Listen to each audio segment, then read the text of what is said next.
Hello everyone, welcome back to our YouTube channel. And today I'll be teaching you how to use the SUMIFS function in Excel. This is a powerful function that allows you to sum values based on multiple criteria. SUMIFS is used to add numbers within a range that meet one or more conditions, unlike SUMIF, which only uses one criterion. SUMIFS is great when you need to apply multiple criteria. As you can see, we have here our sample datasets, and we need to find the amount under assets, expense, liability, equity, and revenue under each department. Instead of searching one by one, example, for sales, under asset, you have 20,000. Then for operations, under asset, 21.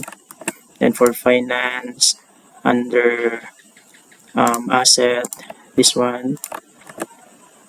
So instead of using this one, let's use the SUMIFS function. To start, let's use equals SUMIFS.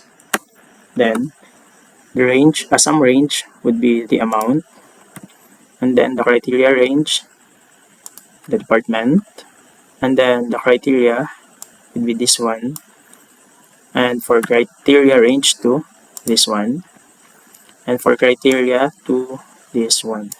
And then close parentheses and press and enter. So that's it, as simple as that. So as you can see, we can save a lot of time by doing the SUMIFS function instead of searching one by one. Subscribe now for more videos.